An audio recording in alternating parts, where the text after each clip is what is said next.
Zoroastrianism, this ancient monotheistic religion, originating in Persia, places a high value on good thoughts, good words, and good deeds. Charity and active participation in the betterment of the world are central. Combating evil. Zoroastrians believe that poverty and suffering are manifestations of evil in the world, and humans are called to actively work with the divine Ahura Mazda to eliminate these evils. Emphasis on charity. Giving to the poor and needy is a fundamental tenet. Wealth itself is not seen as bad, but it must be acquired fairly and used righteously, including through charitable acts.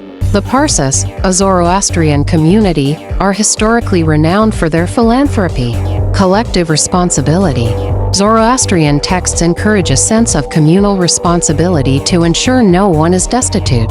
Historical accounts mention community charity stews and other forms of support for the vulnerable. Ancient Greek and Roman philosophies, practices with important caveats, while not religions in the same way as the others. The societal and philosophical norms of ancient Greece and Rome are worth considering, as they often influenced later religious thought. However, it's crucial to note that their approach to poverty differed significantly from Abrahamic or Eastern traditions. Limited organized charity. Unlike later religions, there wasn't a strong religious or moral imperative in Greco-Roman thought to provide alms specifically to the poor as a class. Generosity beneficentia in Latin, philanthropia in Greek was valued, but it was primarily directed towards fellow citizens, friends, or to gain social status and honor, rather than out of pity for the indigent. Poverty as a moral failing. Poverty was often viewed as a result of a lack of virtue or industry, and the poor were sometimes seen as morally inferior. There was less emphasis on systemic causes or communal responsibility for their plight.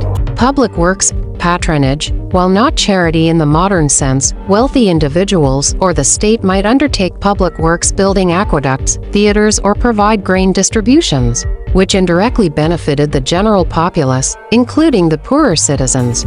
This was more about civic duty and maintaining social order than religious charity for the homeless. Esoteric and modern spiritualities. Many newer or smaller spiritual movements, while diverse, often share a common thread of compassion and community support, sometimes drawing on principles from older traditions. Unitarian Universalism. This liberal religious tradition emphasizes justice, compassion, and the inherent worth and dignity of every person. Social action, including advocating for the homeless and addressing hunger, is a core part of its practice.